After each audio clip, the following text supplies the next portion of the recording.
What is going on, everybody? How are we doing today? Welcome to Unitedverse, everybody. I am your host, Sean. It's Black Friday. At least it is here. Do other countries celebrate Black Friday like we do here in America? You guys let me know. Yesterday was obviously Thanksgiving. If you're in America, where everybody gets together and fights with their family, eats a shit ton of food. And if you're American, you watch the NFL. I did not do anything like that yesterday, clearly, because we were here with a video yesterday. Now, tonight I'll be making all the Thanksgiving food. You guys know it's my favorite food. I make it several times a year. I would have made it yesterday, but a little sick yesterday. I didn't really feel like going through all that trouble. It's a lot of work. So feeling better today, though. We're going to muscle through. We're going to make it tonight. But if you did celebrate, let us know how your Thanksgiving was. What's your favorite Thanksgiving dish? Or maybe you've got a specialty that you make that everybody requests that you bring whenever you go hang out with the family. Let us know what's going on. Hopefully, we've all moved on from Monday's shit show against Everton, because we do have a tough match ahead of us early Sunday morning. Early for me. 7 a.m. kickoff for me.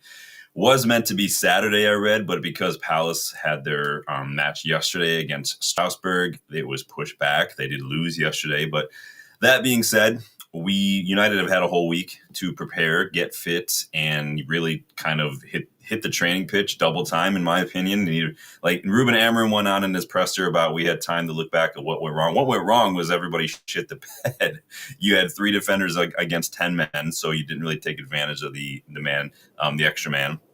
And the players themselves just didn't look physically or mentally up for it. So it's not that difficult. It ain't rocket science. We don't need to solve the Da Vinci Code to figure out what happened there. Just figure it out and don't do it again. But Palace, they had to travel as well. They had to play that extra match. So no excuses really for United. I know it's a tough ask, but there's no excuses. Ruben Amorim is swiftly running out of time for a lot of United fans. I'm getting a little frustrated with the 1 step forward, 2 steps back. Now, we did go on that 5-match unbeaten run. It is what it is, but still, these are the kind of matches that I've said you've got to start winning, and you've got to start winning consistently.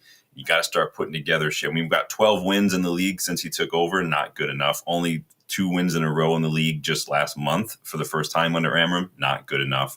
The manner in which we've dropped points against Spurs and Forest was an absolute shit show. And again, Everton, academic at this point. But it is the 3-4-3 derby. It is the L3 at the Backico, if you guys want to go down that route too. I am going to trademark that, kind of like I'm going to trademark Virgil van Dijk's. It's just how we roll here. But we're here to preview the match today. Obviously, we're going to talk a little team tactics. We're going to talk form, news, get your predictions, the whole lot. You guys know the drill by now. I'm going to need your help with starting 11s, though, because I'm not going to – I had a shit time trying to put together my starting 11 for this one, mostly because my midfield is just all up in – it's literally just who plays 10, who plays in the pivot that I'm struggling with right now. So can't wait to hear your thoughts on that. So let's dive in, you guys. Like the video. Please subscribe to the channel if you are new. Check the pinned comment. There is a question from a boot in there if you guys want to get involved in that. Remember, members, starting 11 Legends members, you do get to pitch in with ideas and suggestions for not only questions from a boot yourself, but scouting report players, what if episodes. I do have the next 2 seasons of the next 2 episodes of the next season of What If prepped and ready to go.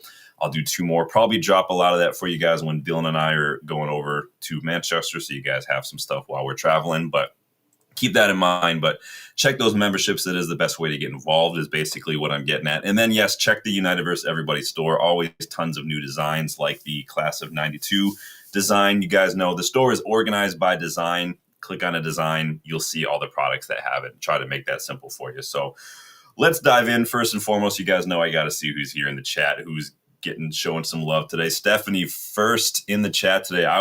I'm shocked that Lucky's not in the chat. Lucky is usually here early. It's like Black Friday sales for him. He's in line. He's ready to go. Big up Stephanie, getting her score prediction in early. Big up Danny's in the house. Big up Danny B. Hope you're doing well, bud. Let us know how your Thanksgiving went. I know you were traveling. I don't know if you're still at relatives or what. Let's go. Danny's gotten his prediction. He's saying a draw. Well, I'll get your predictions as we continue on. Big up Rob is in the house. Good morning. And in case I don't see you, good afternoon, good evening, and good night. You know, my wife likes that movie. It's from The Truman Show. I'm not a huge fan. I know everybody seems to love it.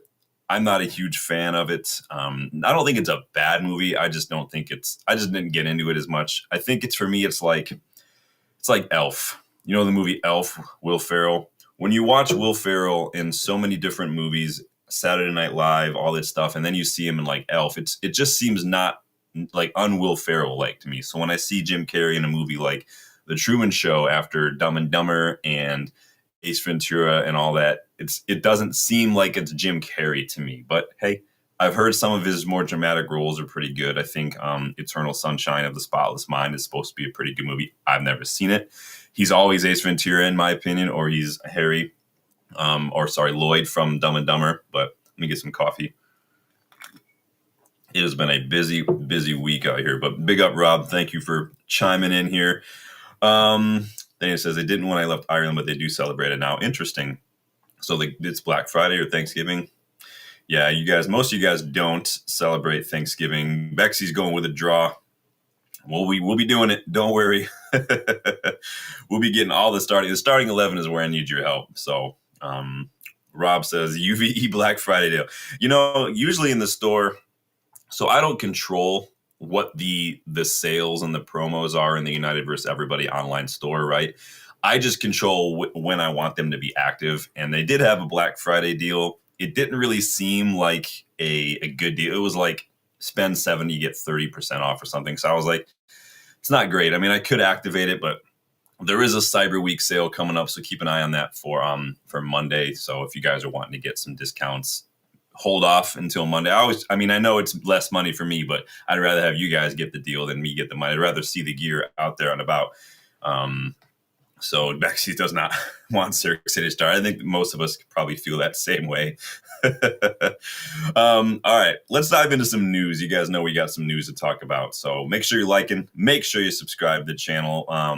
Hit that like button too if you just like the Christmas lights that I've strewn about. These are not real. See, I can't grab them. I did find a nice little GIF.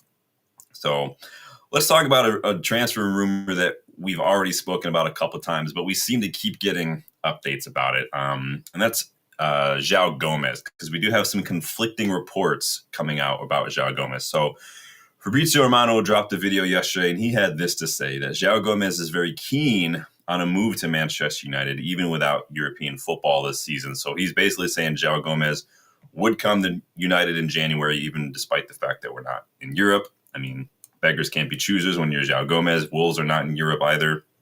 It is what it is. Anybody who is in Europe doesn't really matter. But so that was what Romano came out with. But then we got something from David Ornstein earlier today. And this is what David Ornstein had to say. Now, he claims that United sources refute any information that the club is actively looking to recruit João Gomez. He adds Wolves deny that there have been any discussions for João Gomez as well. So really, we got so many conflicting reports. Obviously, you never know what the legitimacy of some of these rumors are. And I always ask you guys to check where the rumors are coming from, all that kind of stuff. Be mindful of that. Check your sources. That's the most important thing about these rumors. And then if there is any sort of news coming out, check the player's contract situation too, because you just never know when people have contracts coming up, what's going to happen. So, but in any case, we know Wolves are down bottom of the table. I think they've got 2 points or something. João Gomez, he was featured in my January deals video because Wolves are so shit right now. 44 million was the price tag that we saw initially when we were talking about this rumor last week. I would not want to pay 44 million for him. I think you can get a lot lower than that, especially when it looks like Wolves are not going to stay up. But I don't know what you guys think. We did that poll. The poll is still active on the community tab and the channel page. You guys, everyone's still majority. I think there's been like over 40 votes. Most of you still want João Gomez over Ruben Neves or Conor Gallagher. We did talk a little bit yesterday about the new reports that Ederson at Atlanta, his agent actually came out and said that he's available for like 25 to 35 million now because of his contract situation, and it doesn't look like they're renewing. This could just be agent talk, try to get a new contract, but would you have Ederson? A lot of you guys would not. I said yesterday he's pretty divisive.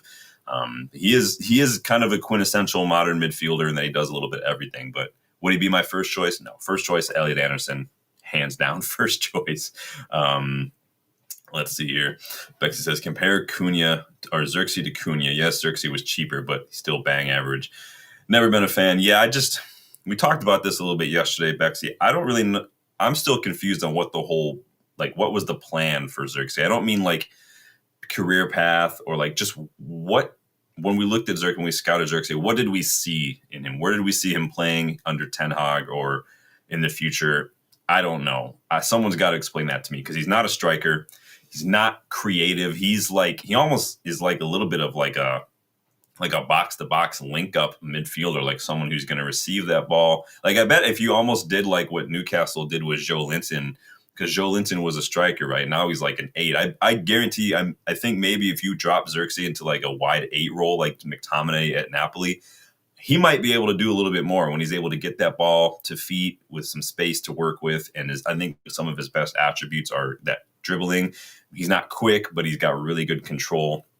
Who knows? That doesn't mean I want to move him to an 8 and stick with Xerxes forever. I think he's shown me at least that he's not quite going to cut it. But João Gomez, yay or nay? You guys let me know, because we also got some stuff about Elliot Anderson, because we reportedly have interest, but David Ornstein has kind of reiterated that interest, and so has Laurie Whitwell. Both of them chimed in a little bit today. Ornstein says United are concrete admirers of Elliot Anderson.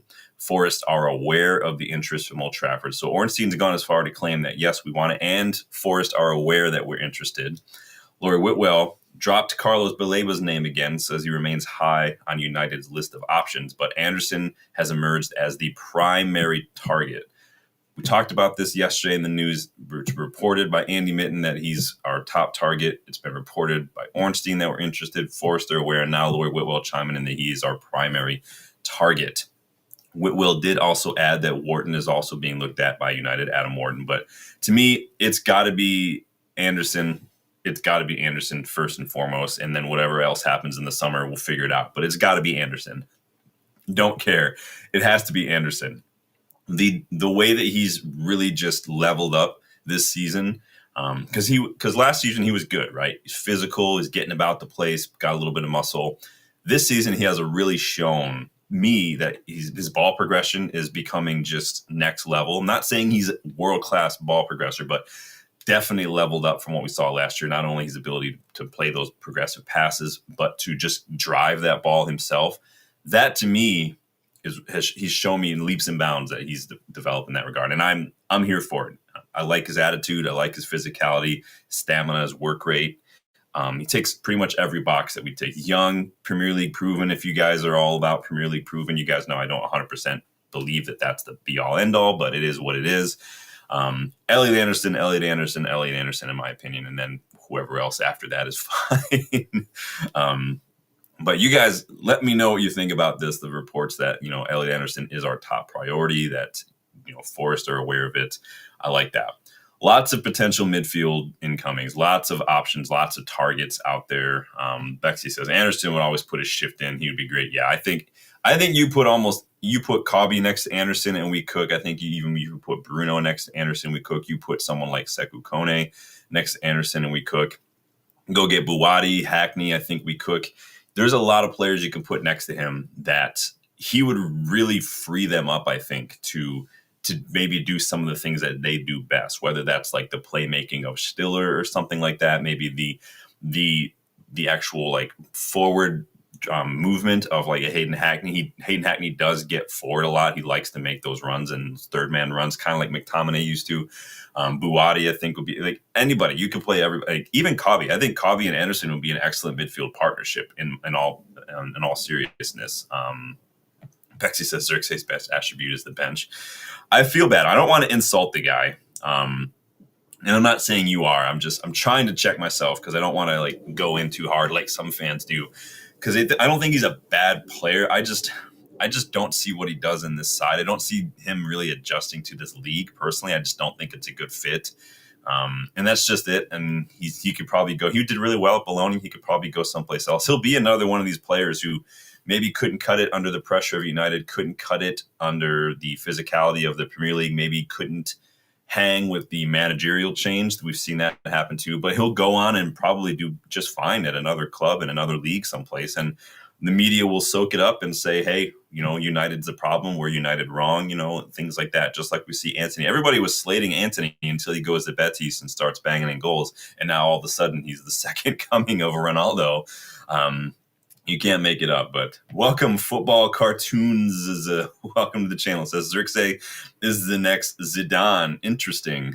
You're going to start a rumble in the chat. Zirkzee has shown in flashes what he's capable of, what his best attributes of. But again, I think against Everton, we saw he's not a striker. He's just not. His heading is just awful. Like he had one good header that, of course, Pickford got a hand to.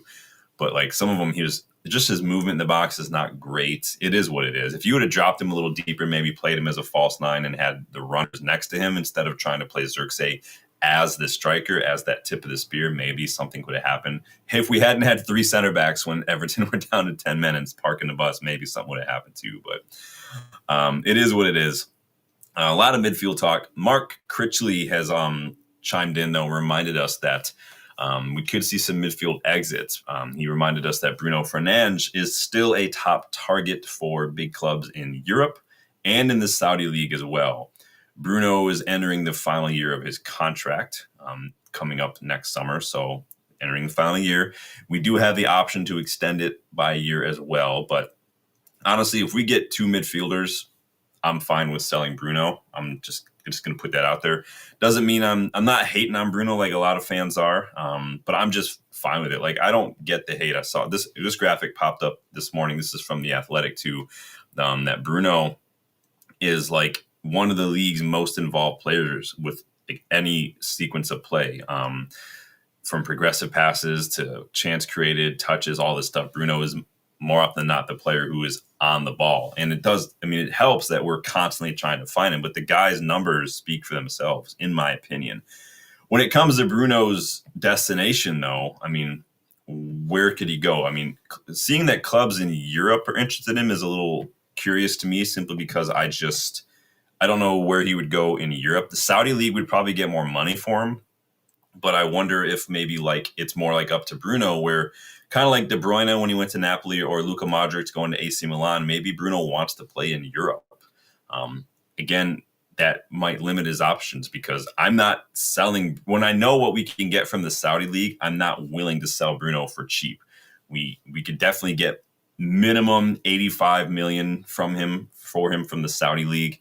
Another club in Europe who's interested would have to match. I just don't know where he would go in Europe that would pay his wages, or what we would probably demand for it personally. It's maybe let's see. Bayern, maybe. I don't know. Kimmich is getting up there. Pavlovic is young. Trying to think. Leimer. I like Leimer.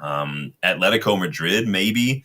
He does kind of suit the way they play, a little bit high intensity counterattack, sit him in a deep role, let him find Julian Alvarez, let him find these quick players on the counterattack. That could work. Inter, could he play at Inter, take over for like Çalhanoğlu or something in that kind of playmaker roaming role? I don't know. I don't see anywhere in Europe that Bruno could go. I don't see him going to another Premier League club personally, but Rob says I'd rather Anderson over Baleba. Yeah, I'm over Baleba. I was all about it in the summer, and then his form just absolutely fell off a cliff. So I'm totally fine if we don't get Baleba. Bexy says against Everton, Zirkzee slowed down the forwards. He was always a yard or two off the ball. He's just not a United player. Yeah, there were a couple flashes against Everton, I thought, where on the counter his link up was really good. His first touch, but there was few and far between. I can count those moments on like 3 fingers. Oh, I love coffee. You guys, coffee or tea? Let me know. Get involved too. I want to know your answers to the question from the boot. Today's question is half and half scarves, yay or nay? Let me know. Are you against half and half scarves, or you don't care? Are you all for it? Let me know.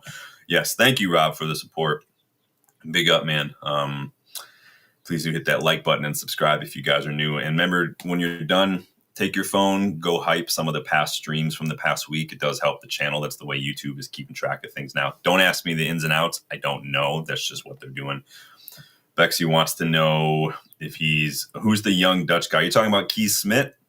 Bexy, go back a couple of videos. I did a deep dive video. It's probably like 13 minutes long on Keith Smith. I did that last week.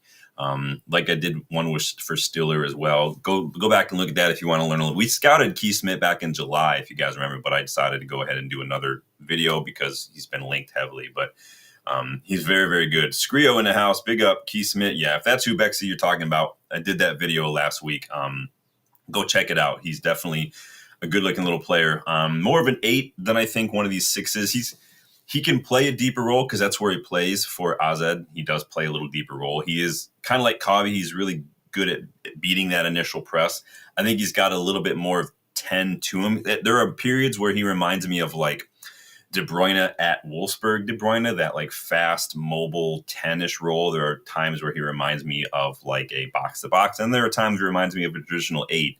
Versatility, but he's still young, so he's still kind of coming into his own, but go check it out. Rob says his best mate owns a coffee plantation. Nice. Awesome. Rob, I'll have you on if I can get some free coffee, man. I'm always down for some coffee. I love me some coffee. That's cool, though, man. If I had a friend who owned a coffee plantation, I would never pay for coffee again. I don't even care. But yeah, where do you see Bruno going? Let's say Bruno were to stay in Europe. Where do you possibly? Maybe you can go to a Turkish club. Maybe Galatasaray. They seem to have money. I mean, he seems like a Galatasaray kind of signing, right? Kind of an older player. Maybe he can feed Victor Osimhen like long balls all day. You know, that sounded weird. I said it out loud. I should say these things in my head before I say them out loud. Family show. But I maybe Bayern, maybe Atletico, maybe Inter, maybe Galatasaray. I don't know. I don't see anything else really. If De Bruyne can't stay fit, maybe Napoli, maybe. But I'd say I'd need at least 85 million from him because the Saudi League is going to give you a lot of money for him. But you guys let me know where you see Bruno going, or you just see him going to Saudi League. Maybe you want to keep Bruno. Maybe you're a Bruno fan. I'm a Bruno fan. We can't move forward by trying to build around a number 10 being shoehorned into a 6. It just doesn't work. So, and that's not Bruno's fault. I mean, it is what it is. But as you saw, he gets heavily involved in all phases of play, and he's still creating chances. So, what are you going to do? Yum. Love it. Scrio says, personally, I'm a little skeptical on Anderson. I feel like it's the same trap that United always fall into with the hyped up player in good form that cost over the top. Well, I think... And I totally get it. It's always hard, and this is the kind of the balance, right? The line you've got to tread, and this is really where your analysts and your recruitment and your scouts are going to come into play, because we've missed out on players who have had bright starts to a season, like Moises Caicedo. Declan Rice was one we really missed. We've missed out on those players because we waited a little too long. We were a little not convinced, and they've gone on and done great things. But we've also moved a little too soon for some players as well, I think. And some of those players didn't end up, like Memphis, for instance. And so it's always difficult to tell. I do see a lot of the Declan Rice kind of, I don't want to say like the same exact profile, but I get that kind of vibe from Anderson. I think that between like Baleba and Wharton and these guys in the Premier League, I think Anderson is well ahead of both. I think Wharton is also very good as well. I'm not convinced on Baleba anymore. So that's what I think. Would I want to spend $100 million? I don't want to spend it, but you're probably going to have to spend close to that. But we'll see what happens when the chips fall at the end of the season. And Forest, I know they're not. Where are Forest at in the table right now? Let's see what we're doing here. Hold on. Last time I checked, I thought they were pretty far down because they were struggling. I know Sean Dyche has come in and kind of turned things around, but where are they at now, Forest? Yeah, Forest they're in 16th. They're literally just a point out of relegation. So the decision could be made for them coming in. So I like seeing the new faces. You guys are awesome, man. Make sure if you're new and you like what you hear and you like that you have a voice, again, I try to make sure everybody gets a voice. Make sure you subscribe. Help us on the road to 3K. If we get to 3K before Christmas, which is when Dylan and I, my co-host for the Kickabout, when we're going to Manchester, if we get to 3K before then, we will do a giveaway. And the giveaway winner will get whatever they want from the Megastore while I'm there. And yes, I'll break my rule and give money to the club. So it's up to you guys, though. Let me go. Danny says Bruno's going to the Saudi League. I think it suits everybody. Personally, we get the money. He gets the wages. I mean, apparently, if people are going to continue to hype up Ronaldo, why not? It is what it is. Seems like the stats count twice as much when it's in the Saudi league now. Yeah, right, and I think that's yeah. And I've said that many times. I know everyone's hating on Bruno a lot. I'm not picking on anybody on the channel. I mean, in just the fan base in general. I think that he's shown in some matches that he can do that job, but I think that like Everton, when we're down, I think has a tendency to revert to type a little bit and kind of go rogue. And you're going to see, I think against Everton, everybody kind of showed their worst sides, if that makes sense. It was one of those days where just the worst traits of everybody kind of came out, and Casemiro was just off it. The defense was sleeping a bit. It just wasn't happening. So, let's see. Rob says, I think Big Jim, is that his name now? Big Jim wants a few English national players in the side. Well, we picked up a couple. We got a Cameroonian, we got a Brazilian, we got a Slovenian in the summer. So there's that. Dorgu is Danish. So maybe we do want to boost the homegrown quota a little bit. I wouldn't put that past us personally. So Bexy says the Saudis won't have money forever. Their economy isn't as strong as people think. Well, some of the clubs will. I mean, people think the whole Saudi league is rich. It's just a couple clubs in that league that seem to have the money, and a lot of those players have been leaving. So I know they upped their foreign player quota not that long ago, but some of those players have left, like Jordan Henderson is leaving. I'm sure that Ruben Neves will be leaving as well. Now, the financial situation over there isn't all bunnies and flowers. A lot of players are struggling to actually get paid right away. It's taken a minute. So I hear it. I hear all sides. It is what it is. I only care about United. I just want us to get what we can get for them, and I think that we can get a lot of money if it's the Saudi club. So it really just depends. But let's see what happens. We're getting some new faces. I like seeing all the new faces. How many likes do we have? Where's Stephanie? She's usually my like accumulator. Let me see how many likes we got. We got 7. Okay, if we get to 15 likes, I will go ahead and give away some memberships. How's that sound? So make sure you're liking, and then someone let me know when we get there, and then I'll go ahead and hit you guys up with some memberships. Now, in order to be able to get memberships, you have to have that setting activated in your YouTube account. Not everybody gets them because they haven't activated that, but so always make sure you have that active. So Bexy says, will the Colombian youth player who just signed, is he here for now or for later? He's definitely for later. He's not even able to join until the summer because he won't be 18 till then. But it's kind of like how Diego Leon, we got that done and dusted. And then when he becomes of age, he will join us. And so he definitely is another one for the future, which I like that we're kind of stockpiling these young players, and you're kind of seeing, what sticks. Not all of them are going to make it first team wise. The academy is stacked, yes, but not all of them are going to make it. And that's part of it. It's a small percentage of players that actually make it in the Premier League. It's even smaller that are going to get to, first team at Manchester United, for instance. I do like the look of a lot of the academy youngsters and the guys we have on loan. Go check out those videos from last week if you want to learn more about what the loanees and what the academy stars have been up to. This season, I did a whole deep dive on those as well. So Box is in the house. Big up, Box. Hope you're doing well, man. Let us know what you're up to on this Black Friday. If you celebrate Thanksgiving, if you're getting out to go wait in line to get a TV or something, do people still wait in line on Black Friday? I did that once to get my parents a television. Will not do it again. Have not done it again. That was about 15 years ago I did that. So not doing that again. Did I tell you guys that story? It was Thanksgiving, and I planned to go do this. I saw that Target was doing this big flat screen TV thing, and it was limited amount. So I was like, all right, my parents' TV is shit. I'm going to go get out and do this. And so we were out for Thanksgiving. We came home. I was going to go over to my buddies real quick to hang out, and Target was on the way. So I was like, I'll swing by the parking lot, see what the line situation. This was probably about 6 o'clock or so in the evening of Thanksgiving. And so I'm like, oh man, there are already like 10 people in line. So I was like, I need to get out and I need to go get in line. Not thinking that I'm wearing just normal clothes, like literally just like a shirt and jeans. And it's, Thanksgiving, and got to be about 10, 11. And I'm like, well, I did not think this through. So I ended up calling my buddy who I was going to see, and he brought me over a bunch of his hunting clothes. And so we just kind of hung out for a couple hours, and he went home. I got the TV, got it home, put it down in front of my dad because he was already kind of up and about. And I was like, you know what? Merry Christmas. you better watch this every single day. If I come downstairs and see you not watching this television, I'm taking it away. It's mine. So I don't know. Have you guys ever done any Black Friday sales? Let me know. I think my mom probably went out when I was younger to get me like Ninja Turtles or something, but that was a while. Skrier's got a question. Says, do you think Anderson will replace Bruno or Casemiro in midfield? Well, it depends. Or do you think Bruno and Casemiro will be leaving? Because it just depends on who leaves. I'd say if Bruno stays and Casemiro leaves, and obviously Anderson's going to play next to Bruno. If both of those guys leave, I think we need Anderson, and I think you can play him next to Kobe. I don't think it's going to be as simple as a like for like when it comes to Bruno and Casemiro. I think that those two are just the best two that we have at the moment, and so that's what we're going with. And so, but it just depends. The midfield is going to be a weird situation this summer. It's good questions though, man. But Rob says, I like the signings of youngsters. This is long-term planning by Ineos.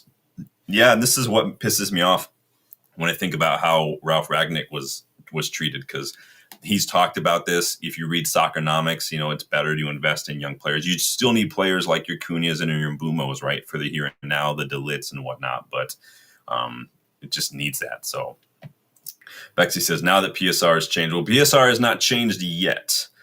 We haven't switched over to the new. I think that's going to start 2027, I think, if I remember correctly. So still the same rules for a hot second, but not quite there yet. All right, let's dive into this match. We've been half hour. We've been talking news, talking Thanksgiving, Black Friday. You guys get your answers in for the question from a boot. It's pinned there in the chat. Half and half scarves. Yay or nay? Let me know. Let's go here. So Palace, they are currently in 5th. They've got 20 points, just 2 points ahead of us in 10th. So again, from like 2nd to like 13th in the table, super, super tight. It's very tight right now. Like one or two good results our way and a couple of results the other way, and we're way up there. So it is what it is. But the problem is we haven't beaten them since 2023. We knocked them out of the Carabao Cup, but I mean, I was there for that 1-0 defeat at home a couple years back. That was embarrassing. We played Amrabat at left back. Then we got beat 4-0, if you guys remember that. I think that was the game Bruno was injured later on that season. 0-0 under Ten Hag. 2-0 loss the last time out. I think we haven't beaten them at Selhurst Park since like 2020 either. So it's a tough one. We do average more goals than Palace, but Glasner's defensive approach has them conceiving half as many goals per 90 than us. Like he's locked it up. They've got 6 clean sheets. We've got 1. They are only behind Arsenal right now when it comes to fewest goals conceded, and they are 2nd for clearances per 90. So they are just experts at keeping that ball out of their box. Now the clearances, you hear that and you're like, oh, they parked the bus. No, Palace like a mid block. We're going to talk about that a little bit. And they do really well when they don't have the ball. They are 18th right now in the league for average possession, but they are 5th in the table. And so let that tell you what it is. But we have the 2nd most shots on target per 90, 5th most touches in the box, 3rd most accurate crosses per 90, but we are struggling to put away those chances. I don't get it, right? It's really, really annoying, dude. Palace are on a bit of a run. 4 wins in their last 5 in all competitions, 3 clean sheets in there as well. No surprise there. Glasner's goal is to make his sides compact and difficult to play through, both in midfield, and then obviously their defense will rush up to take care of any business. But they also like to draw the opposition in Palace, baiting them into leaving space in behind that they can exploit, kind of like what De Zerbi used to do at Brighton. So here's a little graphic I found from Y-Scout. Y-Scout's awesome. I don't think it's made public anymore, which is really unfortunate. I think you have to be part of a club, but I think my PFSA membership gives me some access. So there's that. But this is, as you can see, when they're playing Arsenal, Palace are they like to suck you in. They have their wide attackers kind of drop a little deep. And you can see Gabriel rushing in, Timber rushing in, Zubamendi. Everybody's rushing in. Calafiori's rushing up there. And then you've got Mateta on the ball receiving it from Micah Richards. But immediately they know to break. Munoz breaks on that run. Pinto breaks on that run. They like to suck you in and exploit that space in behind you. And they're very, very good at it, too. It's really fucking annoying. The back three will position themselves a little deeper. They're very comfortable playing passes to each other. So they want to suck you in. They want to bait you into that press. and then they want to throw that on there. Mateta is very, very versatile as an outlet ball in those situations too, as you can see here. He can win the aerial duels. He can flick it onto a runner to play it wide. Again, here's another example when they played Everton. Again, Richards, keep an eye out for their center backs. It's really going to be key, not giving their center backs a lot of time in the space of the ball. But Richards plays that ball to Mateta, who comes in to get it. He's drawn in O'Brien, Tarkowski, and Keane, and no one's paying attention to Tyreek Mitchell, and Mateta simply just plays that out ball, and they're on the run. We cannot get baited into that kind of stuff because we will get punished. What are you guys saying here? I got caught up on the chat here. Dana says we should still be shit keeping the ball, creating anything. You guys are funny. Let's see. Bach says Maguire would have been good for this game aerially versus Mateta. I mean, the problem is that exploits it, right? It draws us up too high up the pitch. I wouldn't even worry about winning those balls personally. Just worry about that second ball, and then we can go hand. Kind of like what we did against Liverpool. Palace lost last night, Bexley. They lost 2-1 to Strasbourg. I was watching that match a little bit. They did not look good, Palace. Rob says Mateta seems need several chances before he converts. Sarr, yeah. Sarr is going to be the danger guy. Remember when we were linked to Sarr when he was at Watford under Ollie? He looked amazing, and he still looks good. He's definitely someone that I would like. I would definitely play him as a 10, though, and maybe even play him as a striker. He's very, very good. I like Sarr a lot. So, Box says we were putting in crosses and balls into the box early season before Shesko started and started doing it again. Now he's injured. Yeah, I know, man. It's 2 steps forward, 1 step back, right? It is really annoying. Let me scroll up here. Yeah, all right, we're good here. So, again, as you can see, Mateta is going to be these out ball. They're wide players. Like it's like these trigger. We get they suck you in. They play the ball to like Mateta or somebody, and their wide players just start running up the pitch. The goal for Palace is to beat that opposition midfield press, and as soon as they do, Mateta and Sarr will make the run in behind to get into space. That's how they roll.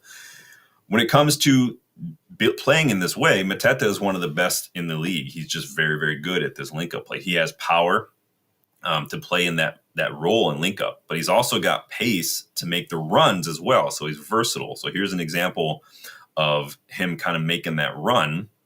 Again, Richards, center backs are very good. This all starts with Richards finding Pino, who's going to drop deep to kind of create a little bit of a decoy. And this is against Liverpool. Wharton, once they beat that front press, it's a lot of movement. But you see the trigger as soon as that ball gets to Wharton from Pino, Mateta's on his bike, and Wharton's finding him. And you see all the space that are left in behind. We have been like against Brentford. Do you remember how much space we left? We cannot do that. We don't have the center backs to play a high line. De Ligt can't hang. Euro's a little too young to know what to do. Shaw can't hang. Shaw's had moments, but I don't want to get sucked into trying to win those challenges because all Palace are going to do is wait for that to happen and somebody's on their bike, especially when you're so close to your half. You're just asking for them to be kept on side. It's really, really annoying.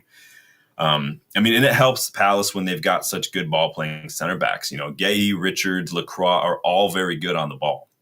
They're calm. They're just comfortable passing between themselves, inviting that press. They've got a good passing range. As you can see, everything we've shown you so far comes through Michael Richards.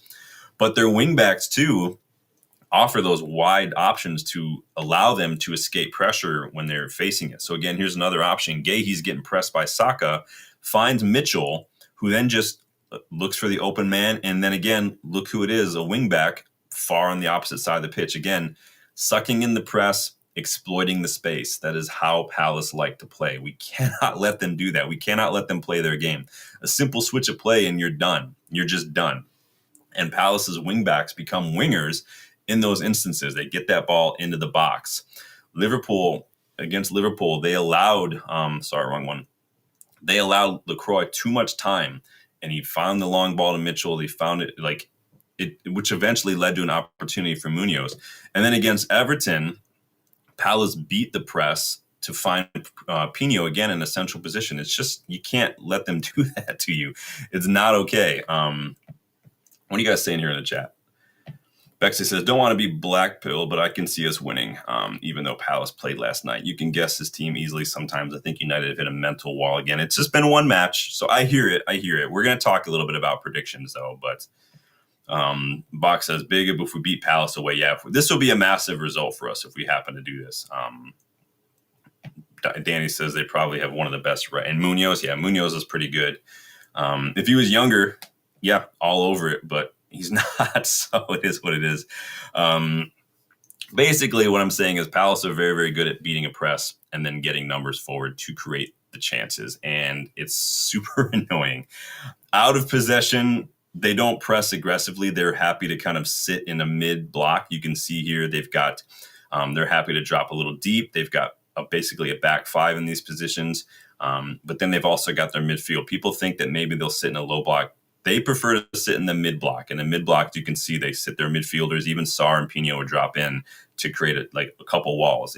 They're very good at it. Obviously, the clean sheets, the goals conceded, very, very good at it. Their attackers can press you into wide areas as well, where you can become a bit trapped if you're not able to move that ball quickly, if there's not enough movement. And then they want you to play that long ball because they really try to win that second ball. So they are third for interceptions per 90 as well. So again, they like to set those traps. They like to bait you into trying to get too close, and they like to cut out those passing lanes. Again, third in the league for interceptions per 90. We cannot let them do that. So let me take this off the screen now for you guys. Sorry, just a couple little images so you guys can kind of see what I'm talking about. Sometimes I feel like it's me just talking. I'd rather have put the image up so you guys can see what's going on. So Rob says Palace is a tough place to go. A draw won't be bad. Yeah, we haven't won there in 6 years pretty much. So I would love to win, but I don't know how I feel about it. 10 likes, keep them coming. Like I said, if we can get to 15 likes, I'll give away some memberships today. The gift that keeps on giving, right? So someone just remind me if we get there, because I'm in the zone. Need some more coffee. So Palace, they keep losing their best players, right? They're like Ajax or like Southampton 10 years ago, Dortmund. They keep losing their best players, but Oliver Glasner keeps on trucking. As they go into Arsenal, I was like, I can't see how that's not gonna derail them, but they just keep on trucking. Gay nearly left in the summer, could still leave in January, but he looks like he's 100% focused on Palace at the moment. And this is what happens when you've got a manager who knows not only how to get a tune out of the players he has, but knows how to adapt to the league. I mean, no matter who's fit, who that sold, they know how to do it. Now, they do need help finishing. They don't have great finishers. They have a lot of players who get into really good positions, like Mateta is good at things. Sarr is really good at things, but they don't have a lot of good finishers. Pino missed a couple sitters against Strasbourg last night that a better finisher would have put away. And that's going to bite them if they don't do that. They really need to capitalize on that. Glasner said after last night's loss that Palace, they need more players to step up. They can't keep relying on clean sheets. But yeah, Mateta will be a handful. But I do think the wingbacks, Sarr in particular as well, is going to be the biggest issue for us, because the wingbacks, you cannot let them have time and space. This is why I prefer Dorgu in some of these situations, because I do trust his physicality and his intensity and his athleticism over Dalot in these moments. I just don't trust Dalot in these 1v1s. If they create overloads, Palace, we need to make sure we put pressure on the ball. We need to cut out those long balls, those switches of play. We need to be alert to them. Don't worry about trying to head it back in the midfield to your teammate. Just head it out and handle the throw in. We don't need to try to keep possession 100% of the time. Midfielders are going to need to help out that back line a little bit, and then look to get that ball forward if we win it. This is the way you do it. You almost need to play the way that Palace do. Set up in a little bit of a block, look to exploit that space. Because when their wingbacks get forward, that means that there's space in behind, and that's something that we can exploit. I think if we could be precise on the ball, get numbers into these midfield positions to kind of win that battle, I think we have a better chance of playing through their block a little bit, get some movement. This may mean, guys like Kabi, Ahmad, and Bruno, they'll need to be on it. They'll need to be on their best game. Palace's wingbacks can be a handful, but again, like I said, when you create overloads on the ball, you leave in space behind, and we need to make sure we do that. The problem is, and I say it all the time, Amorim won't move that ball quickly. He won't get it wide. He won't get it forward. He just flat out refuses to do that. I don't know what the deal was against Everton. That was a game that was screaming for ball forward, ball forward, ball forward, a higher tempo. And we just intentionally slowed it down. Super annoying. I'm not saying hoof it, but you need to just move the ball quicker. Win the ball a little higher, get those quick transitions. Don't let them get into our third because that's exactly what they want. Because we have defenders who can hang, but just try to get that ball before it gets there. Don't give their center backs too much time on the ball. Palace are vulnerable against quick transitions. So again, move the ball quick. That lack of intensity that we saw recently, again, the worst case being against Everton, that can't happen again, or we're going to get cooked. Find Ahmad, find Mbumo, find Dorgu, drive that ball up the pitch. The Everton match, that needed to be a one-off blip. That can't be us somehow reverting to the mean or something. I want smart and I want control out of possession, but I want fast and directness on the ball. It's up the tempo. Play a little ollie ball if you need to. Just get it done, man. What are you guys saying here? Is Cunha fit? No, he's not fit. Cunha is out for another week. Again, this seems like it. Like I said, ahead of Everton, it seems like it was concussion protocol, which doesn't mean that he's necessarily like unfit to play, but what concussion protocol means it's required to miss a certain amount of games. It just seems like we're not rushing into it. Šeško's not fit yet. Maguire's not fit yet. But this is where you guys can get involved based on who's fit and the way Palace play and what we might need to do. What's your starting 11 going to be? Let me know what your starting 11 is, because I had some difficulty coming up with a starting 11. I didn't even like put one out here, but I'll show you the one I had, at least the last one that I had before I decided just to give up. And you guys can let me know what you think of it. Because I really want to disrupt the midfield. I want control in midfield, but I also want to match the energy. I do think Ugarte could help with that. His tackles and interception numbers are well above average Ugarte. But without Šeško and without Cunha, that was difficult. I don't know if I want to see Casemiro again right now. I think maybe he could do with another week, maybe bring him on later on toward the end. But I went with the midfield of Mainoo and Ugarte. I don't know if Amorim's recent comments about Ugarte made me feel like it's not a chance, or maybe just mentioning him and talking about it is a bit of a challenge. Maybe, who knows? But I thought Casemiro looked very tired. But I put Bruno kind of in that false nine role.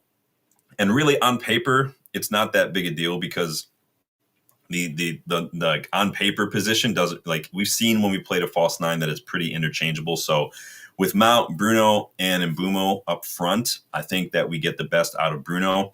I like Mount more in that role, and I think that obviously Mbumo picks himself.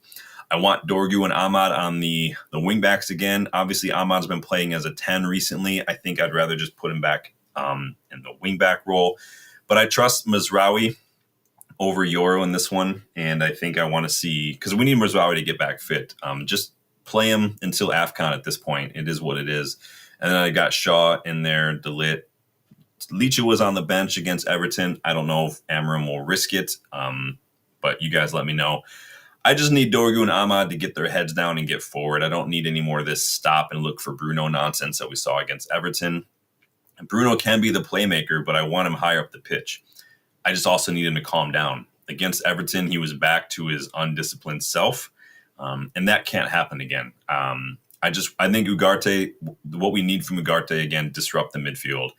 Don't worry about winning the long ball. Be alert to the second ball. Palace love those second balls. We were shit against those when it came to those against Everton. What are you guys saying in here?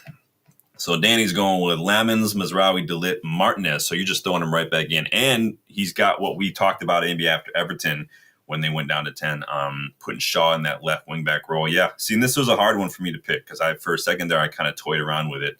So you got Shaw and Ahmad as your wingbacks, Mainoo, Casemiro, Bruno, Mount, and Mbumo. So kind of basically what I did a little bit with Shaw and Casemiro instead, though. Box is going with Lamens, Mazraoui, De Ligt, Martinez. Everybody's throwing Licha right back into it. And you guys are going with Shaw at wingback 2, Box, Ahmad, Casemiro, Mainoo, Mount, Fernandes, Bruno, and Mbumo. Sorry, yeah, pretty much the same. Who we got here? A new face in here. Bro, if we lost, well, if we lose, I mean, we're going to talk about that in a second. But welcome, Slices of Sib5572. Where are we at right now with likes? Where are my likes at? Remember, if we get the 15, I was going to gift some memberships. Let me go refresh real quick. Get your starting 11s as we going on. Only 12. We got a couple more, and I'll throw out a couple memberships. Slice says, Cunha is out. We're in danger. Yeah, Cunha being out is a big miss, man. It's super annoying. Oh, they did come back lazy, dude. We talked about that in my match reaction to Everton. We played that whole 90 against Everton like we played that 5 minutes to start the second half against Forest. It was bad. It was really bad. Amorim didn't help by just the way we played against 10 men. We didn't really need to have 3 center backs at that point, and we could have probably stood to move the ball a little quicker. But these are the things that he'll have to learn. I've always said I'm never an in or out when it comes to a manager. I'm hey, this is what I think the manager needs to change. And if he doesn't, then there's probably a good chance he'll get sacked. It is what it is. Managers will get themselves backed or they'll get themselves sacked. That's really not up to me to scream and shout about it. But yeah, thank you, Rob. Hit that like button. You're on the road to 3K too. If you're new and you like what you see, subscribe as well. If you want to get yourself one of these class of 92 shirts, go check out below your video player to shoot you a link right to the United vs. Everybody online store. Slicer says, Mount, Bruno, and Mbumo, Ahmad, Dorgu, and the rest, you should know. I mean, what does that mean in your midfield? What does your midfield look like? What does your defense look like, man? Has he been here before, Danny? I feel like his name sounds familiar. Maybe it's just because it's an @ now and it's not the nickname. What was the nickname? Because remember, YouTube now just shows the @. They don't show the nicknames anymore, unfortunately. Box is already thinking about the bench, put a few youngsters on the bench, Lacey, Fletcher, Kone, Obi. I think so. We got obviously some photos today. There are a lot of youngsters involved in training. JJ Gabriel was training with the first team. Ajayi was training with the first team. Fletcher was training with Shea Lacey. Lacey obviously on the bench against Everton. I think he could have really maybe done something well. I think he's got the confidence and the techers on the ball to maybe have made a difference as well, but it's not up to me. But these are the kind of things Amorim needs to learn. And if he doesn't learn, then that's just part of it, right? So Slicer says, it's just sad that we have Mainu and Ugarte there, but I don't know if Mainu's shit. Ugarte, I definitely don't think is very good, but Mainu, I think, I don't know if Mainu quite fits the way that Amorim plays, but I don't think he's shit. Because if you put Mainu in a 3-man midfield as an 8, I think you're going to get the best out of him. We just don't play that way, unfortunately. So it is what it is, man. Rob says, is the clip empty now? You know, United still own it. We still own it. They do training and matches and stuff for the academy and whatnot. Dylan and I are going to try to catch an Uber and go see if we can sneak in. We thought maybe if we brought our hoodies and we wore them, they would let us in, at least just to get a photo. If I can go to the cliff and get a photo, I will consider that a win, but we'll see. It could just be a wasted Uber trip and maybe a night in jail. But maybe I'll just ask if we can go in. I won't but if they say no, I'm going to climb over the wall and I'm going to get arrested. It is what it is. If I get tased, you know what? Worth it. It is. Amos had another good game. Yeah, Amos is having a really good season. Obviously, he's moved up to a wingback role at Sheffield. So I think they lose. I know VTech. They lost to Wrexham. I think VTech got an 0 goal, so it is what it is. We'll do another loan watch here, probably after the January window as kind of update. But we did do that big loan watch last week. If you guys want to go check that out a little bit, so yeah, Box. He is very similar to Shaw. He's really developed a lot this year. I like it a lot. So big up. Box has put on some high vis jackets to make out like you're builders for security. I'm just gonna run in and take a photo and then run away. Tell the Uber to keep the engine running.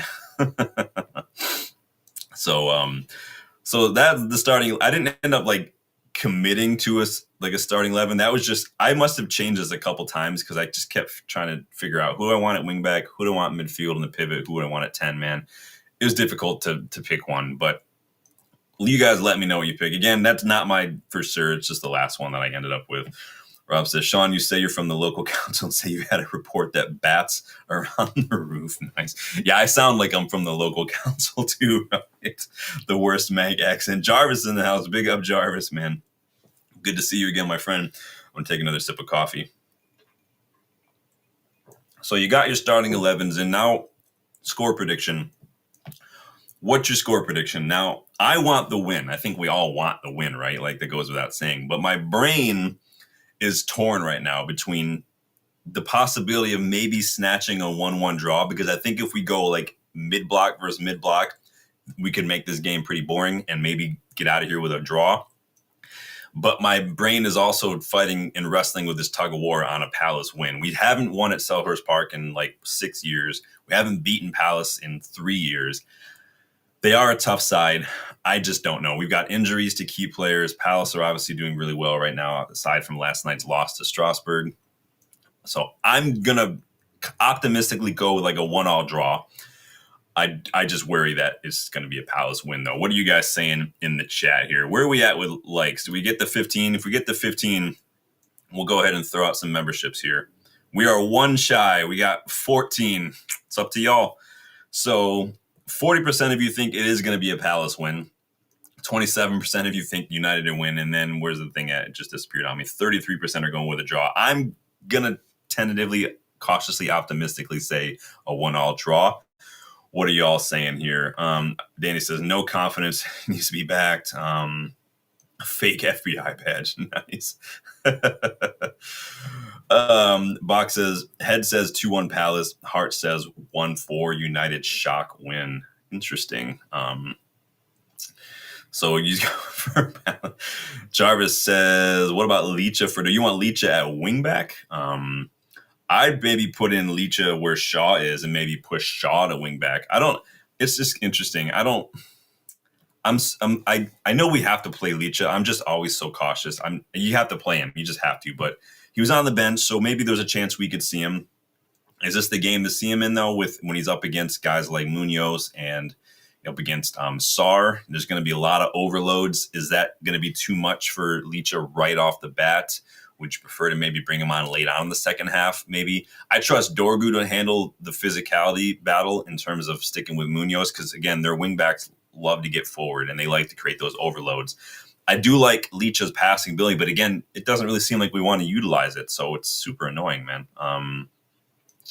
Well, we got the 15. Did we get there? Danny's going with the 2-2 draw. Hold on. Let me refresh here. If we got the 15, you guys know I'm going to give some memberships. Slices wants Maguire to start. We did get the 15. Well, how about that? My little button at. Here we go. Do one of these. All right, let's get some memberships. All right, we're sending out 5 memberships. Let's see who got one. This is going to show me who the lurkers are. You guys know who you are. Who got a membership? Lawrence got one. Marco got one. Jarvis got one. Big up. Obi got one. And Ryan Yuki got one as well. Big up, everybody. Yes. Remember, memberships are the best way to get involved in the content on the channel. Starting 11 and Legends members, they do get access to the WhatsApp group now. Pretty active. You do get to make suggestions, as you can see in the pinned comment, for the questions from a boot. Today's question, half and half scarves, yay or nay? How do you feel about that? You also get to make suggestions for the scouting reports, the what if episodes, all that stuff. Like to get you guys involved as much as I can. Legends members can also join in virtually on the Kickabout when Dylan and I do that every week. We didn't do one this week because it's a holiday here, so it is what it is. But it's the best way to get involved in the channel, you guys. Just looking at those memberships. Slices is going 3-2 United. Big up Slices. I still feel like it's going to be like a low draw, like a low score draw. But we'll see how it goes. But he also says likely. Everybody seems to be like, oh, my head's saying lost, but I want the win. Everybody wants to win, right? Box says half and half scars as a no. So that's one vote against for that one. So Jarvis says Leach and Shaw could interchange. I think it could work mainly because the balance is off when we play Dorgu and Ahmad. I think right now what has me kind of routinely going for Dorgu is just his physicality and his ability in 1v1s. The way that they are going to overload in wide areas, I worry with Licha just now coming back from fitness and with Shaw, honestly, just a quick turn or a sprint away from picking up a hamstring injury again. Maybe it's just a play him to break kind of a situation. I do feel like both Shaw and Licha's best position are the same exact position, though. So we'll see. It just depends on, I think, again, it depends on how Palace are going to play. I think that mid-block is going to create a little space. But again, with that space, you want someone quicker than Shaw on that left-hand side to get that ball forward.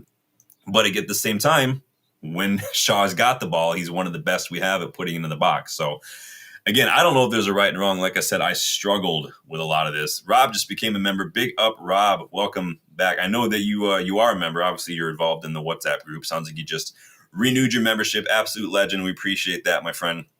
You guys are legends. Love this community. It's awesome. Slicer says, no way Leach or Shaw wingback. They're too risky, injury prone. I mean, you're going to have to play them, and you're going to have to do it anyway. I don't know if I'd call Leach injury prone. I've said that many times. His first two injuries were contact injuries. I mean, the dude fell on his leg, for fuck's sake. Now, the ACL injury, that worries me, because that's going to happen when you don't play football for so long. And I wonder, if that was a one-off, because we'll see. But I think if Leach picks up another non-contact injury like that, I think it's pretty safe to say that he's probably done at this level, unfortunately. But I do love Leach. I think when he's fit, he's one of the best center backs in the league. But it is what it is. Danny says, Shaw, Martinez, the only ones. Yeah, Shaw's probably the best crosser of the ball. Leach is excellent when it comes to those deep balls from the defending spot, right? When he's threading through those balls, whipping those balls in across, down the line to get in and around. Like, in this system, he probably is the best center back available. But big up. Box says, Mbumo to right wing back, Ahmad the left wing back, Lacey to number 10. Box is just going rogue right now. And you know what? I'm here for it, man. You guys are funny. So I'm going with a 1-1 draw. Some of you guys are going with a Palace win. Most of you are going with a Palace win. Yeah, I think for most of us, it's history. But it is, if we do lose, if that's the case, I think that we can officially maybe think about having that conversation about whether or not the 5-match unbeaten run was the blip, or if the Everton result was the blip, and we're kind of getting back thing. Again, it's all going to be about performance. If we put up a fight, if we look switched on, if we cut out the stupid errors, then we'll talk. But again, we're down two of our 3 attackers that we signed are injured. We're struggling a bit, obviously, to find the back of the net. There's a lot of things going against us right now, but we'll cross that bridge when we get to it, when it comes to if the blip or not. Honestly, after the switching off against Forest and Spurs and the complete shit show against Everton, if I'm Amorim, my tactics board in the dressing room would just be simply this. This is all I would fucking tell the players right now. Play like you fucking mean it, right? Now, this because the players need to play like they mean it doesn't mean Amorim is exempt. He's walking a very thin line right now. He's not showing me that he's learning. He's not showing me that he's quite grasping how to manage in the Premier League. Like Oliver Glasner came in, he figured it out. He's doing what he needs to be doing. And Amorim is a bit more pep in my mind in that he's like Ten Hag, just the system will work if the players do it right, if I get the right players. And I'm like, you have to be able to show me the other side of that coin where you're able to adapt, make some subtle tweaks here and there. Amorim seems hell-bent on forcing his system until it works. And he has made some tweaks here and there, to be fair, but he just needs to do it more frequently. I think that he'll put himself in a better position, in my mind. But this would be all I would write on the tactics board if I'm Amorim, dude, for real. Danny says, all Palace have to do is give us possession, hit us in midfield, and then transition. Yeah, we need to move that ball quickly. Runners. I want runners. Slicer says, there will be goals this game, though, for sure, from both sides. Yeah, I think that we're going to get slapped around a little bit, but I do think that we just need to learn how to make it difficult. What we got here from Jarvis says, would even consider dropping Ahmad after his performance last weekend? I thought Ahmad played pretty well. He created the most chances in the match. He looked like he was putting the ball in the box. The problem is, in the box, he had Mount and Xerxes, and we were facing a bus. They were parking the bus, and so you've got Xerxes, literally the only red shirt among like 5 blue shirts at any given point in time, and then like he and Mount were basically taking up this. I thought Ahmad had a better game. The problem was, by that point, it didn't really matter anymore. I don't like, you said Dallo can play every way. I'm not a big fan of Dallo personally. I think his end product is non-existent, and in 1v1s, both on and off the ball, he's absolute garbage. I just don't like Dallo at all. If I would love to sell him to like Atletico Madrid or something and make some money on him. And I would rather promote Camison and play Camison than play Dallo anymore, man. But everybody's got their own opinion, but we'll see how it goes. Like Slicer says, Ahmad must start. Ahmad's honestly, in my opinion, been one of the best players we've had The problem is he's just been moved around a lot. And Amorim even said that in his presser. He said he's moving on the left 10, the right 10, right wing back. He's the one who kind of seems to get moved around a lot. Now, does that mean that he's not seen as quality, or is he so quality that we just need what he brings in all these different positions? Jarvis says we could even swap Dalot and Dorgu.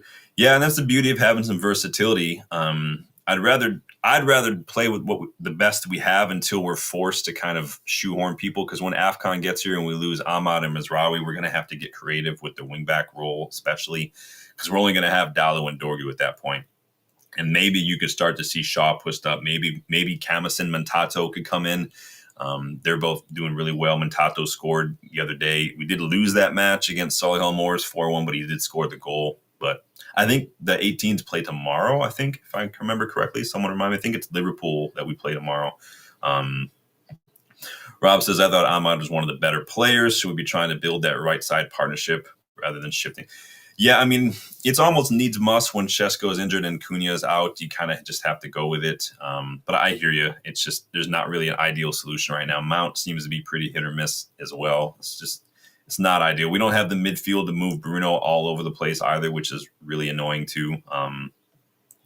I just never see Dalot as a skinwalker. What is happening in this chat? Yes, play like you mean it. That's really what I would just write on the tactics board for you guys. Danny says, Ahmad, if we had a proper six, he would be better defending. Yeah, I mean, again, the midfield is kind of where things do tend to break down a little bit. The rest defense is not great. Bruno can be caught out because he's a 10. He's not a 6. Casemiro, obviously not quick. If Casemiro doesn't win that challenge or make that interception, like first time of asking, he's either going to give away a foul or he's going to be completely ran past. That's just the way Casemiro operates now. So this is why I thought maybe Ugarte, if they're going to set up in a mid-block, having Ugarte in there just to cause havoc, and maybe Mainu to maybe win some of those second balls or those loose balls of Ugarte. Because Ugarte's interceptions and tackles are actually well above average. So maybe have someone in there who's better on the ball, good first touch, press resistant to grab those and maybe find the wide player, find Bruno. I don't know. That's my thought process. But again, you never know. It is United. So Stephanie's in the house. Stephanie was the first one in, the last one in too. Sorry, just got pinned. Big up. No, I appreciate that, Steph. We're just about wrapped up anyway. You did miss out. We did gift some memberships earlier because we got to 15 likes. We're at 17. If we'd have gotten maybe to 20, I would have done 5 more. I think I get to give away 10 per month. Should I just say F it and give them away since November is almost done anyway? Why don't we just do that? F it. Who cares? I'll do another one. We'll do 5 more. Just because it starts again in December, so whatever. 5 more memberships because I love you guys so much. Lyle, big up Lyle. Haven't seen you in a minute. Reunited TV, Katu, Stephanie got. Oh no, she didn't. Sorry, that was just your chat. Israel and Carrie C. Nice. Why not, you guys? Just because you guys are the best community out there. I really do have fun doing this, man. Technology is amazing. Rob says, how much would someone like Parrott cost? I don't think Parrott's going to come to be a backup striker, though, unfortunately, right? Parrott's going to want to play, first team football. I think if you're looking at backup strikers, you're looking at someone like En-Nesyri or, I don't know, someone a little more experienced. Maybe go get like Patrick Schick or something to challenge. Maybe steal Jakob Strand-Larsen from Wolves since they're getting relegated most. I would take Strand-Larsen. I think Strand-Larsen is just this old school kind of just beefy striker who I think could do a job. Makes a lot of runs. He's a big guy, get on the end of something, someone who could maybe teach Šeško a thing or two. Because how old is Strand-Larsen? He's only got to be, 24, 25, right? If I remember correctly. But we'll see how it goes. What you guys say? Parrott is a great talker. You guys are funny.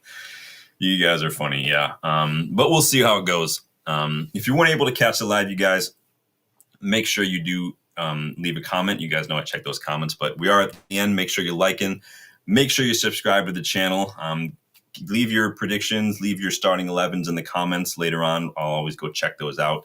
Check the memberships. Obviously, Rob renewed his membership. I gifted 10 more members. Have a great way to get involved in the channel. It's more than just the emojis and the badges. You get to get involved in all sorts of stuff. There is a WhatsApp group for the starting 11 and the Legends members. You can go find the link to that in the community tab somewhere down the line. It's down. I wish you could pin posts in the community tab, make it a lot easier, but YouTube doesn't let you do that. So In any case, Darkrow is in the house. It's been a minute since Darkrow was here. Why no excuses? No excuses for the shit performances that we've seen these last couple of games. There's no excuses for it. I don't want to hear any excuses. Injuries, none of that. No excuses. We need to show up and put in an actual effort. Like the sign says, play like you mean it. Play like you mean it, dude. Jarvis, I knew Jarvis would chime in there. Strand Larson can work. He knows the system. He's proven. And it probably helps that he's Norwegian, right? But big up. I mean, Darko, every manager is going to have an explanation for why things are going the way they are. Just the way managers work, right? We can't have it both ways, right? Mourinho or Ten Hag says something about a player, then they're called a bully. They're throwing people under the bus. And then a manager like Amorim tries to kind of just give these political answers, and he's being a con man. It's a lose-lose as a manager when it comes to press conferences. But I hear you, but that's why I also say no excuses. There are no excuses. What happened against Everton was unacceptable. The way that we came out of the second half against Forest and Spurs, unacceptable. A lot of that's on the players. Now, the way we ended up playing against Everton when they went down to 10 men, a lot of that is on Amorim, because I thought that there was no need to play as slowly as we were playing. There was no need to have that many defenders on the pitch. I mean, we had more defenders on the pitch than they did, and they had 10 men. Like, there is no need for that. And really, we just ruined the advantage that we had. So it is what it is. Amorim is young, but he's running out of time to show that he's willing to learn. He can't come out in a presser and say, I've only been managing 6 years. I'm still learning. You can't say that and then not look like you're actually learning. And so, again, it is what it is. No, you're fine, Darkrow. Everybody's opinion's welcome, man. But we're happy to have you back, bud. So I'm going to leave it there, you guys. I got to go finish up this next scouting report special. I'll probably hit you guys with that tomorrow. If you guys want that, I can do that live if you guys are interested. So keep a lookout for that one. I've got 5 or 6 players to look over, including one we discussed yesterday that Wolves could be looking to bring into the club too. So until then, again, please subscribe. Go hype a couple of the old videos on your phone if you wouldn't mind. It takes a couple seconds. It's free. It does help the channel. And then go check out the United vs. Everybody store. But there will be a sale starting next week. I think it's like 20% off for Cyber Week. So hold off. Go get your ideas for what you want to maybe get your cart ready to go, and then you can redeem that discount when it pops up next week. I know people are loving the Cantona shirt that just came out last week, so they're not going to run out. So go grab one. But there's tons of stuff in there. So it'll be 7 a.m. for me, Rob. So there's that. But you guys enjoy the rest of your Black Friday. If you got any cool shopping deals, let me know what they are. Hopefully, if you celebrated Thanksgiving this week, enjoy your time with family. But until then, you guys take it easy. Enjoy your day. Enjoy your weekend. We'll be back probably tomorrow with the scouting report. Hold on. I got one more here. One more here from Jarvis, because I love Jarvis. Jarvis is good people. Says it helps that he's Norwegian, yes, but I generally rate him. He'd also fit into the group. He adapts quickly. He learned Italian in the few weeks playing for AC Milan. Yeah, I like Strand Larson. I think he was a good pickup. I like Arocadere more. You guys know we did a scouting report on him in the summer because he was one of the strikers that I really wanted. But I think we really only have one striker, because apparently Xerxes is not a striker, according to Amorim, and just having an eyes and brain. So we need another striker because we're shoehorning people in. But no, I hear it, man. So big up, everybody. Take it easy. Enjoy your day. And I will see you guys on the next one. Later.